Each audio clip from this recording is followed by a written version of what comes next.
Hello friends, आता आपण आपल्या सिलेबसमध्ये आता आपण थोडं पुढं जात आहोत. तर आज आपण लँग्वेज स्टडी घेणार आहोत. आता लँग्वेज स्टडी हा क्वेश्चन पेपरमध्ये फार इम्पॉर्टंट टॉपिक आहे. कारण लँग्वेज स्टडीमध्ये वेगवेगळ्या प्रकारे क्वेश्चन्स विचारले जातात आणि ते क्वेश्चन जे विचारले जातात तर त्यांची सिस्टीम थोडीशी वेगळी असते. आपण हे अर्थात हे अवघड नाही आहे. लँग्वेज स्टडीमध्ये असे प्रश्न विचारले जातात की जे आपण लहानपणापासून सोडवत आलेलो आहोत किंवा लहानपणापासून बघत आलेलो आहोत. परंतु हे लहानपणापासून बघत आलेले, लहानपणापासून सोडवत आलेले हे जे काही प्रश्न असतात हे या पद्धतीने सोडवायचे असतात, या पद्धतीने ते करायचे असतात. आता फ्रेंड्स, लँग्वेज स्टडीमध्ये मी एक एक्सरसाइज माझ्यासमोर ठेवलेली आहे एका क्वेश्चन पेपरमधली आणि त्या क्वेश्चन पेपरमधल्या एक्सरसाइजमध्ये कमी प्रश्न आहेत, पण मी माझ्याकडनं पण थोडेसे वाढवून त्याला आपण व्यवस्थित पद्धतीने आपण सोडवणार आहोत. तर जे काय लँग्वेज स्टडीचे सगळे प्रश्न आहेत ते मी प्रॉपरली तुम्हाला सगळे एक्सप्लेन करणार आहे की ते कसे सोडवायचे असतात, त्याच्यामध्ये आपल्याला काय काय करायचं असतं, काय काय त्यांची रिक्वायरमेंट असते, काय काय आपल्याला परफॉर्मन्स द्यायचा असतो किंवा आपण कुठल्या प्रकारच्या मायनर मिस्टेक्स आपल्याकडनं अशा ठिकाणी होऊ शकतात, हे सगळं मी या ठिकाणी तुम्हाला एक्सप्लेन करणार आहे. आता एक पहिला प्रश्न जो असतो एक असतो कंप्लीट द वर्ड्स. आता प्रश्न देताना ते खूप मोठ्या पद्धतीने देतात, पण आपण मात्र त्याला शॉर्टमध्ये लिहितोय कंप्लीट द वर्ड्स. म्हणजे थोडक्यात काय, एखादा शब्द दिला जाईल, त्या शब्दामध्ये कुठलं तरी अक्षर मिसिंग राहील, म्हणजे कुठला तरी एक मिनिंगफुल वर्ड देणार आणि त्या मिनिंगफुल वर्डमध्ये एखादं अक्षर कुठंतरी मिसिंग असतं. मग हे जे मिसिंग असलेलं अक्षर आहे हे आपल्याला त्या ठिकाणी टाकायचं आहे आणि आपल्याला तो प्रश्न सोडवायचा आहे. फॉर एक्झाम्पल, समजा पहिला वर्ड आहे, आता मी इथं याला नंबर 1 दिलं आहे आपण, म्हणून आपण याला ए म्हणूयात. आता एला त्यांनी म्हणलं आहे COWARD.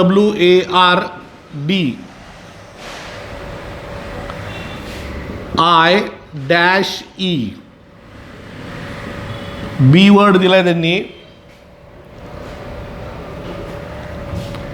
Dash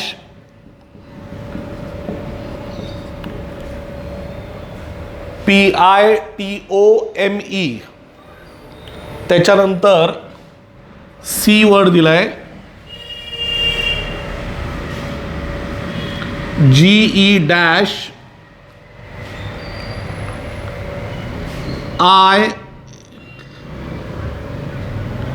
IUS. ठीक आहे. आणि डी वर्ड दिलाय, त्याच्यात अंडरलाईन कशाला दिली त्यांनी, ओके, CH डॅश NIC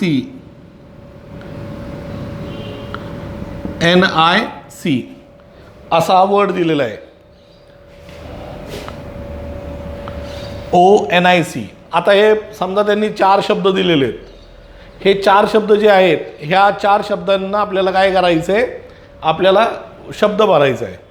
आता याच्यामध्ये समजा मी म्हणतो कोवार्डिस, COWARDICE, कोवार्डिस. म्हणजे आता हे कोवार्डिस म्हणजे मित्रा, म्हणजे त्यांनी सी काय केलेलं आहे त्या ठिकाणी मिसिंग ठेवलेलं आहे. त्याच्यानंतर आपला लेसन जो आहे epitome of courage, mister Stephen हॉकिंगचा, डॉक्टर स्टीफन हॉकिंग, त्याच्यामध्ये तो वर्ड आहे एपिटोमी ऑफ करेज. जीनियस. आता जीनियसला आपण काय लिहायला पाहिजे, एन टाकायला पाहिजे. आता याचा डी आहे, डी मध्ये आपण लिहितो क्रोनिक. डी मध्ये आपण काय लिहितो, क्रोनिक. आता 3 शब्द मी तुम्हाला होमवर्क म्हणून देणार आहे, ते तुम्ही मला करून पाठवायचे आहेत. 3 शब्द मी तुम्हाला होमवर्क म्हणून देणार आहे, ते तुम्ही मला करून पाठवायचे आहेत.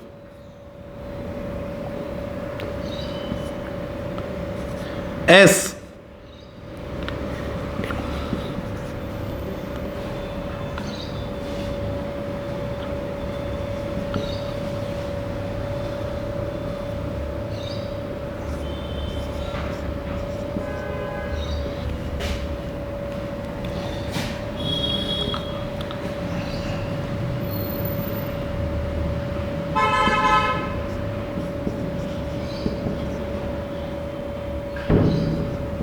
एच,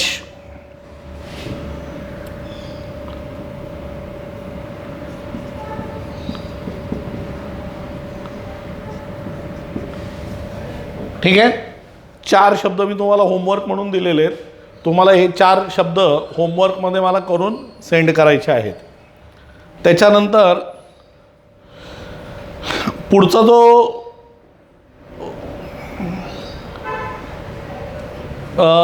प्रश्न आहे तो असतो correct the errors. Correct the errors. आता करेक्ट द एरर्समध्ये काय करतील, एखादा स्पेलिंग देतील आणि तो स्पेलिंग चुकीचा असेल आणि त्या चुकीच्या स्पेलिंगला तुम्हाला काय करायचं आहे, बरोबर करून लिहायचं आहे. फॉर एक्झाम्पल इथं दिलं आहे KOLOSAL.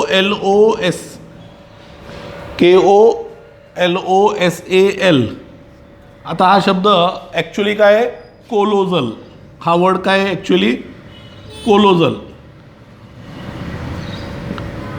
कोलोजल म्हणजे मोठ्या प्रमाणात. कोलोजलचा अर्थ काय होतो, मोठ्या प्रमाणात. त्याच्यानंतरचा वर्ड दिला आहे HAIRTIGE, हेरिटेज. इथं पण एक आहे दिलं आहे, हेरिटेज. आता हेरिटेजचं स्पेलिंग ॲक्च्युली काय आहे, HERITAGE, हेरिटेज असं त्याचं स्पेलिंग आहे. हेरिटेजचं स्पेलिंग काय आहे, HERITAGE. त्यांनी काय केलं आहे, HERच्या जागी HAIR घेतलं आहे. तर जे चुकीचं आहे ते आपल्याला करेक्शन करून त्यांना सांगायचं आहे. ठीक आहे. आता तुम्हाला होमवर्कसाठी देतो बघा. होमवर्कसाठी मी देऊ शकतो तुम्हाला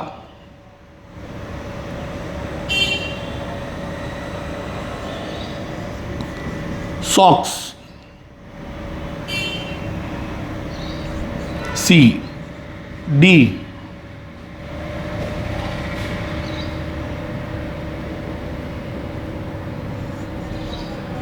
इमोशन्स. ठीक आहे, इमोशन्स. असे 2 शब्द मी तुम्हाला होमवर्कसाठी दिलेले. आता एक प्रश्न असतो, कॉपी द सेंटेन्स करेक्टली. आता कॉपी द सेंटेन्स करेक्टली हे काय लिहायची गरज नाही आहे. म्हणजे ते परत तसंच कॉपी करायचं असतं. फक्त तुम्हाला कॉपिंग नॉलेज प्रॉपर आहे का नाही, तुम्ही कॉप्या व्यवस्थित करू शकता का नाही हे त्यांना बघायचं असतं. तो प्रश्न काही घ्यायची गरज मला तरी इथं वाटत नाही. ठीक आहे, एवढं लिहून घेतलं असेल तुम्ही.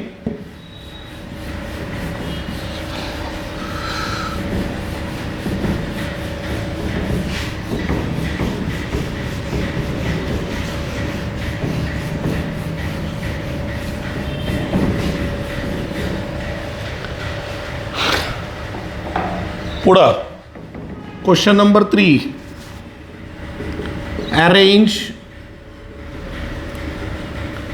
arrange the words in alphabetical orders. Alphabetical ऑर्डर्समध्ये तुम्हाला हे क्वेश्चन्स हे वर्ड्स लावायचे आहेत. आता त्यांनी काय काय वर्ड दिलेत बघा. दिला आहे energy, drenched, energy drenched, astounded, astounded आणि मोमेंट. पुढचा शब्द आहे मोमेंट. ठीक आहे. अजून एक दिले त्यांनी, ते पण लिहून घेऊयात, मग सगळे एकत्र लावूयात. VIOLENCE, violence. त्याच्यानंतर आहे विलेज. व्हायलन्स नंतर आहे विलेज. त्याच्यानंतर आहे व्हर्च्युअल. व्हर्च्युअल आणि त्याच्यानंतर आहे व्हर्च्यूज.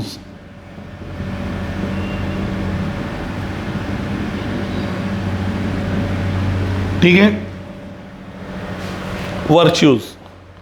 आता अल्फाबेटिकल ऑर्डर लावायचं म्हणजे याला दुसऱ्या शब्दात म्हणता येतं arrange the words in dictionary order. काय म्हणता येतं त्याला?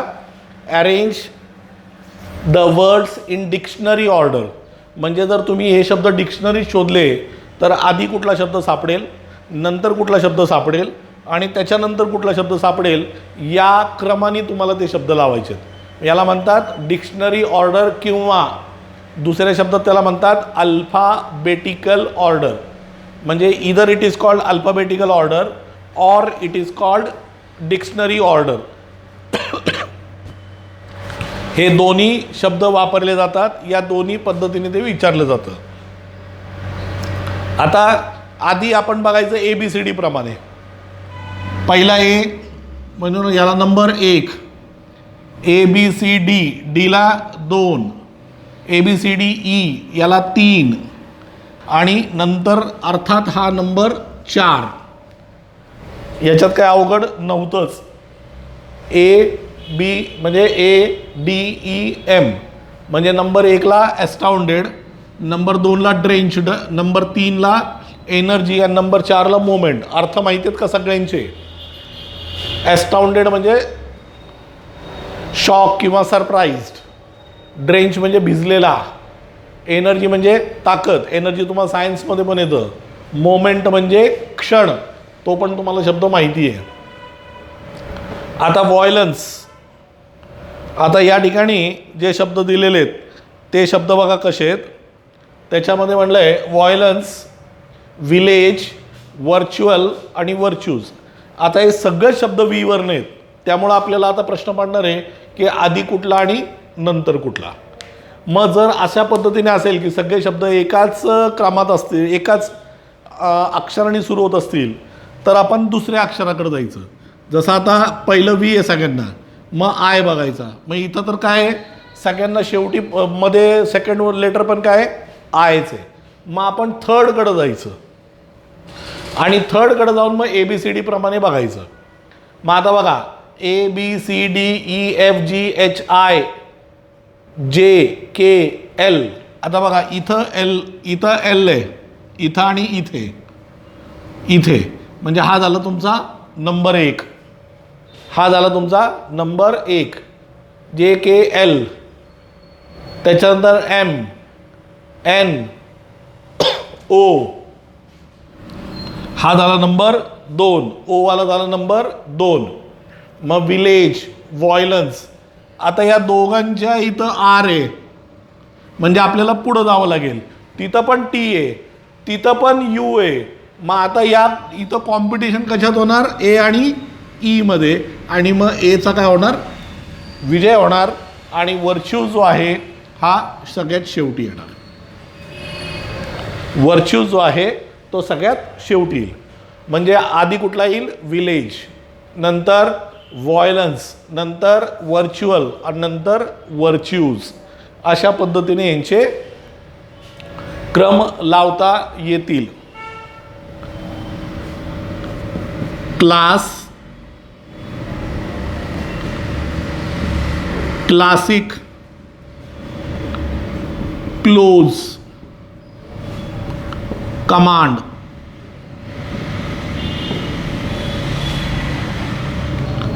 Help,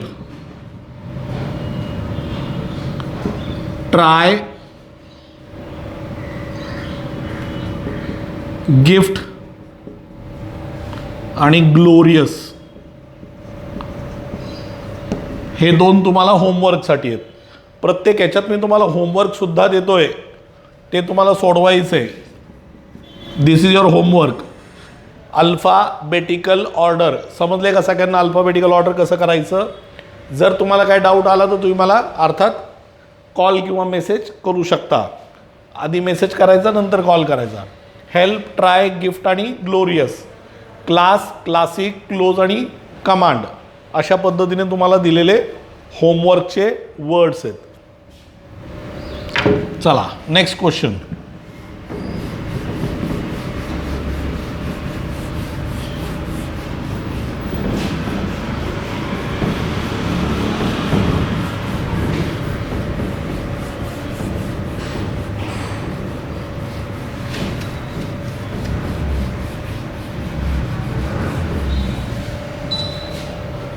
next,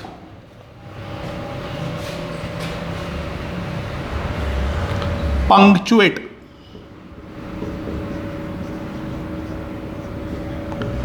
the following. Punctuate the following. आता पंक्चुएशन करायचंय. पहिले let's walk together. Let's walk together. त्याच्यानंतर हे दुसरं वाक्य आहे, so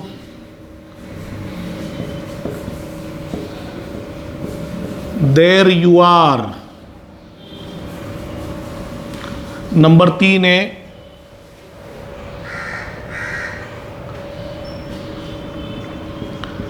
haven't you heard. haven't you heard.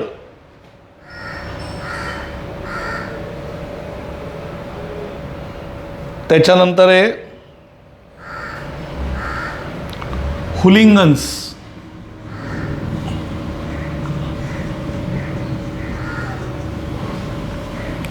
हुलिंगन्स, sons of donkeys. sons of donkeys. चला या ठिकाणी लक्ष द्या.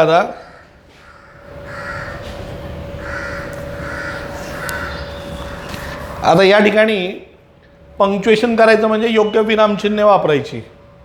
पंक्च्युएशनला आपण काय म्हणतो, योग्य विरामचिन्ह वापरणे. जिथं जिथं कॅपिटल लेटर एक्सपेक्टेड आहे तिथं कॅपिटल लेटर वापरणे असं आपण म्हणत असतो.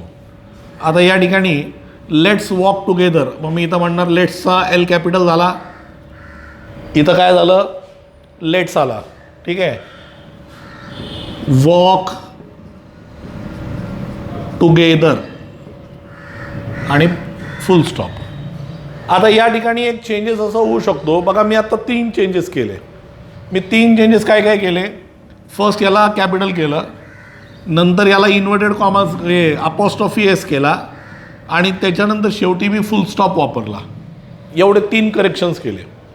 एक्झाममध्ये कधी कधी काय होतं, एक्सपेक्टेड राहतं की तुम्ही याला इन्व्हर्टेड कॉमर्स पण करा, पण ॲक्च्युली इन्व्हर्टेड कॉमर्सची गरज नाही आहे. का तर पुढं काहीच नाही आहे. पुढं जर काही असतं तर मात्र मग आपण नक्कीच काय केलं असतं, इन्व्हर्टेड कॉमर्स घेतलं असतं. इन्व्हर्टेड कॉमर्स कधी येतं, जर बाहेर कोणीतरी असेल तर, नाहीतर गरज नाही. दुसरं, सो देर यू आर, उद्गारवाचक चिन्ह. सो देर यू आर म्हणजे उद्गारवाचक वाक्य. अरे म्हणजे तुम्ही इकडं आहात असं ते उद्गारवाचक वाक्य. म्हणून सो देर यू आर. आता मी इथं काय काय चेंजेस केले बघा. सोचा एस कॅपिटल केला आणि इथे मात्र मी उद्गारवाचक चिन्ह वापरलं. असे 2 करेक्शन मी या ठिकाणी केलेले आहेत. Haven't you heard. Haven't you heard. आता हा प्रश्न आहे, बरोबर आहे. मी इथं म्हणणार हॅवंट यू हर्ड आणि त्याच्यानंतर मी वापरणार प्रश्नचिन्ह. याच्यात सुद्धा मी 3 चेंजेस केले. काय काय 3 चेंजेस केले मी. हॅवंटचा एच कॅपिटल केला, अपॉस्ट्रॉफी टी केला आणि इकडे मी काय वापरलं, क्वेश्चन मार्क वापरलं. अशा प्रकारे 3 चेंजेस मी या वाक्यात सुद्धा केलेले आहेत. नंबर 4ला हुलिंगन्स. आता हुलिंगनचं मी काय केलं, एच कॅपिटल केलं. आता हुलिंगन काय आहे, हे थोडक्यात एखाद्याला शिवी दिल्यासारखं किंवा बदुआ दिल्यासारखं आहे. मग एक्सप्रेशन आहेत ते, म्हणून त्याला आपण काय केलं, उद्गारवाचक चिन्ह घेतलं. इथं आपण काय घेतलं, आपण इकडे उद्गारवाचक चिन्ह आणि इकडे उद्गारवाचक चिन्ह घेतल्यामुळे मला इथं परत एस कॅपिटल करावा लागला. Sons of donkeys. डॉंकीचा डी कॅपिटल करायची काही गरज नाही, डॉंकीला एवढं इम्पॉर्टन्स द्यायची गरज नाही आहे. आणि परत उद्गारवाचक चिन्ह.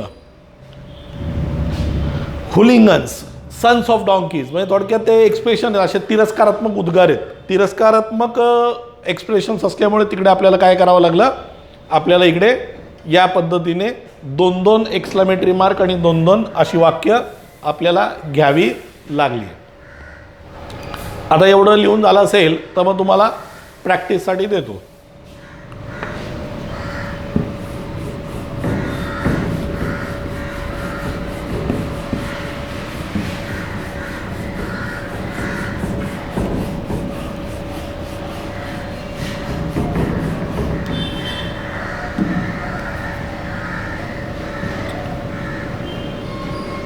फादर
चार वाक्य तुम्हाला प्रॅक्टिससाठी दिलेली आहेत. ही 4 वाक्य तुम्हाला प्रॅक्टिस करायची आहेत.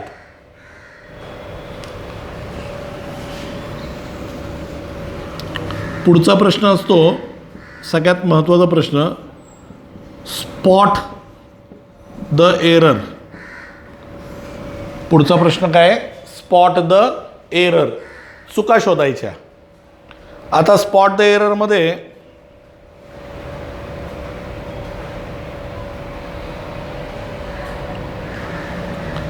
Number 1, since then nobody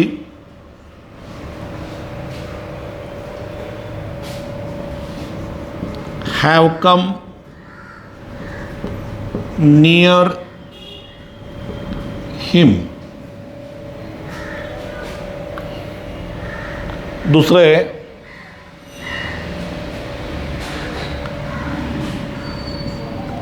I was tell you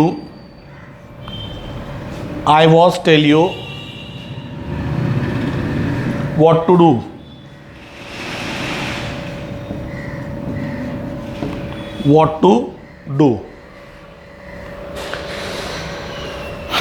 ठीक आहे, 2च घेऊया त्याच्यात, मग बाकीचे तुम्हाला प्रॅक्टिसला देतो. हे बघा, लक्षात ठेवा की याच्यामध्ये नॉर्मली ज्या चुका असतात या चुका हेल्पिंग वर्कच्या असतात, बाकी चुका जास्त नसतात किंवा प्रिपोजिशनच्या वगैरे असतात. हेल्पिंग वर्बकडे जास्त लक्ष द्यावं लागतं आणि टेन्सकडे जास्त लक्ष द्यावं लागतं. त्यामुळे तुम्हाला कुठं जर काही डाऊट्स असतील तर तुम्ही आपल्या चॅनलवरती जे टेन्सचे, त्याच्यानंतर डू डज डीडच्या मिस्टेक बहुतांश वेळा असतात, त्याच्यानंतर हॅव ॲज हॅडच्या मिस्टेक असतात.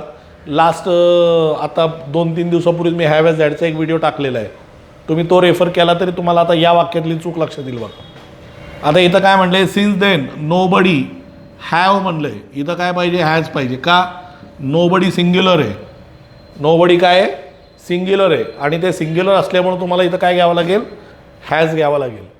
मग since then nobody has come near him. आता इथं काय आहे, कम आहे. बघा, कम म्हणजे क्रियापदाचं तिसरं रूप आहे. तिसरं का म्हणायचं, कारण इथं हॅव आलेलं आहे, इथं हॅव आला आहे म्हणून हे तिसरं आहे.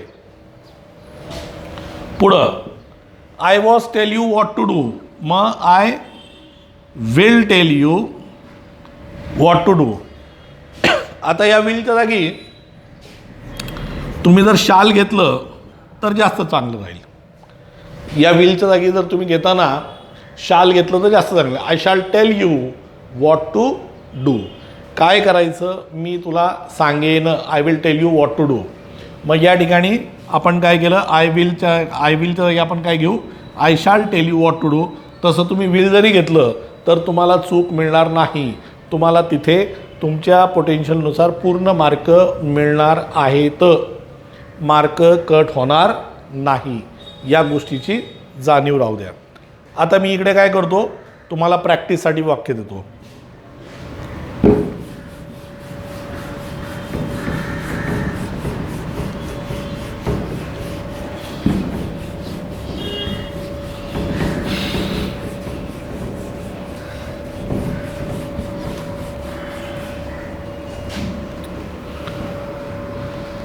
My sister helped me in homework.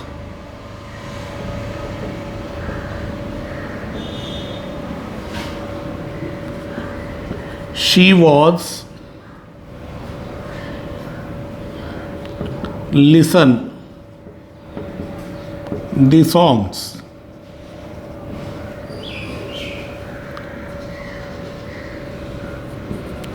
Father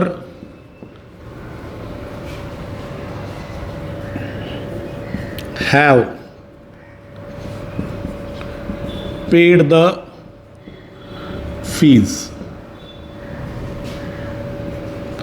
I is learning abacus. I is learning abacus. अशी 4 वाक्य तुम्हाला मी प्रॅक्टिससाठी दिलेली आहेत. तुम्हाला ही 4 वाक्य त्या ठिकाणी सोडवायची आहेत. ठीक आहे. हे झालं तुमचं काय त्याला म्हणतात, स्पॉट द एरर. अशा पद्धतीने तुम्हाला हे एरर शोधून द्यायचे आहेत. ठीक आहे.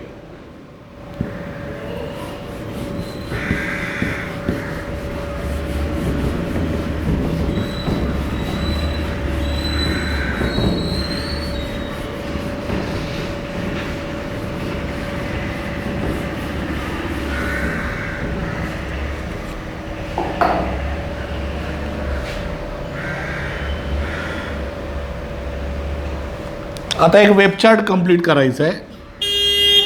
असा एखादा वेबचार्ट दिला जातो तुम्हाला. इथं दिलेलं आहे चाइल्ड, इथं दिलेलं आहे वर्ड इनोसंट. चाइल्ड कसा असतो, इनोसंट. आता लहान मुलांमध्ये अजून कुठल्या क्वालिटीज असतात, अजून कोणत्या क्वालिटी तुम्ही म्हणू शकता की ते आपल्याला लिहायच्या. तर मग 1 2 3 असं कदाचित 3 हे देतील तुम्हाला. पण शक्यतो असे प्रश्न 2 मार्काला येतात ना. मग 3 जर दिले तर मग मार्क द्यायला अवघड जातं. म्हणून काय करतात, 4 करतात. म्हणजे 1 क्वालिटी त्यांनी दिली आणि आपल्याला 3 क्वालिटी आपल्याला लिहायच्यात. मग एक असते इनोसंट. मग दुसरं तुम्ही लिहू शकता, लहान मुलं क्युरियस असतात. क्युरियस म्हणजे जिज्ञासू. लहान मुलं जिज्ञासू असतात ना. जसं जसं वय वाढतं तसं जिज्ञासा कमी होते अभ्यासातली स्पेशली. मग क्युरियस. लहान मुलं कशी असतात, प्लेफुल असतात. लहान मुलं कशी असतात, प्लेफुल असतात. प्लेफुल म्हणजे त्यांना खेळण्यामध्ये जास्त त्यांचा रस असतो, जास्त त्यांना इंटरेस्ट असतो. त्याच्यानंतर एक आपण म्हणू शकतो की ते क्रिएटिव्ह असतात. क्रिएटिव्ह म्हणजे नवीन नवीन गोष्टी ते शोधण्याचा प्रयत्न करत असतात की बाबा याच्यात काय आहे, त्याच्यात काय आहे, असं काय तसं काय, नवीन नवीन गोष्टी ते शोधण्याचा काय करत असतात, प्रयत्न करत असतात. आणि त्याच्यानंतर एक असू शकतं इंटेलिजंट म्हणू शकतो आपण. कमी पडले तर तुम्ही स्वीट म्हणू शकता, आहे का नाही. त्याच्यानंतर ट्रूथफुल म्हणू शकता. लहान मुलं ट्रूथफुल असतात ना, म्हणजे सत्य बोलतात, खोटं बोलत नाहीत. मग लहान मुलांचे सगळे गुण तुम्ही लिहू शकता. एकतर क्युरियस, दुसरं प्लेफुल, तिसरं क्रिएटिव्ह, इंटेलिजंट, स्वीट, ट्रूथफुल, असे बरेच शब्द तुम्ही लिहू शकता की जे लहान मुलांसाठी आपण जी विशेषणं देऊ शकतो अशी तुम्ही शब्द तिथं लिहू शकता. तुम्हाला जरी अजून कुठलं वाटलं की बाबा हे लिहू शकतो आपण, तर तुम्ही लिहू शकता. जसं आता आपण इथं क्युरियस लिहिलं, मग इथं तुम्ही ईगर पण लिहू शकता. ईगर म्हणजे एखादी गोष्ट जाणून घेण्यासाठी उत्साहित असणे किंवा आतुर असणे, ते पण लिहू शकतो आपण तिथं. हां, एक लिहू शकतो आपण डिमांडिंग. नेहमी त्यांची काही ना काहीतरी डिमांड असते. लहान मुलं कशी असतात, मग डिमांडिंग असतात की ते सारखं काही ना काहीतरी काय करतात, आपल्याकडे डिमांड करतात. मग कदाचित चांगल्या गोष्टी डिमांड असू शकतं, कदाचित अयोग्य डिमांड असू शकते. एखादं खेळणं मोठंच मागून टाकतात जे आपल्याकडं अवेलेबल नसतं किंवा आपण ते एवढं कॉस्टली अफोर्ड करू शकत नाही, अशा प्रकारे सुद्धा असतं. मग अशा विविध प्रकारची उदाहरणं तुम्ही त्यांच्यासाठी लिहू शकता. याच्यासाठी मी तुम्हाला या प्रश्नाचं होमवर्क देत नाही आहे, कारण याच्यावरती आपल्याला नंतर बरेचसे प्रश्न घ्यायचे आहेत. त्यामुळे आता त्याच्यासाठी मी तुम्हाला कुठल्याही प्रकारे क्वेश्चन देत नाही आहे. ठीक आहे. आता याच सेक्शनमध्ये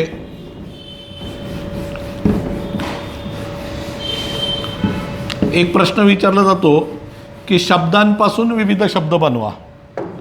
शब्दातून विविध शब्द बनवा. जसं एक शब्द दिलाय समजा, फार साइटेडनेस. फार साइटेडनेस. आता याच्यामध्ये काय होतं माहिती का, की ह्याच्यात काही विद्यार्थ्यांचं थोडंसं गफलत होते. गफलत अशी होते की त्यांना हे माहिती नसतं की यातले शब्द नक्की कसे काढायचेत. तर फ्रेंड्स, याच्यामध्ये ते देतात आपल्याला की 3 लेटर्सचे वर्ड शोधायचेत का 4 लेटर्सचे शोधायचेत का 5 लेटर्सचे शोधायचेत. बरं, त्यांनी तुम्हाला 3चे सांगितलं, तुम्ही 4चे शोधले चालतील, पण 4चे सांगून तुम्ही 3चे शोधले चालणार नाही. ते म्हणतात मिनिमम एवढे शब्द लिहा, म्हणजे मिनिमम एवढ्या अक्षरांचे शब्द लिहा, तर तुम्ही लिहू शकता. तर आपण काय करूयात, एक 4चे उदाहरण घेऊयात, म्हणजे 3 खूपच कमी होते. मग आपण 4चे शब्द घेऊयात, म्हणजे मग एखादं 5, 6 झालं तरी चालेल आपल्याला. मग जसं साईट,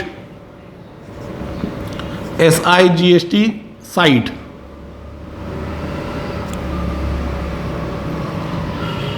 अजून बघा,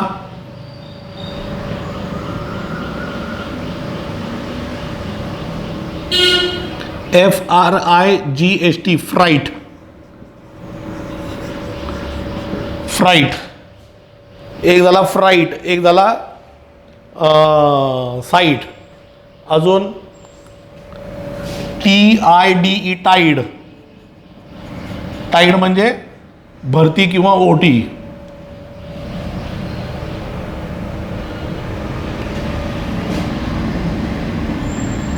DRAGE, drag. DRAG, drag. DRAG, drag.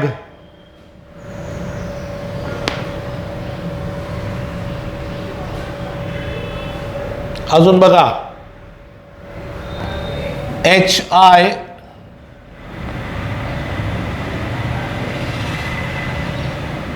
Hide. आहे की नाही. Dare, fair. Fair,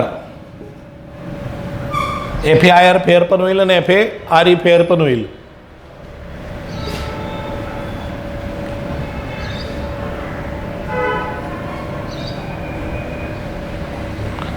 TIGHT, tight. आहे की नाही.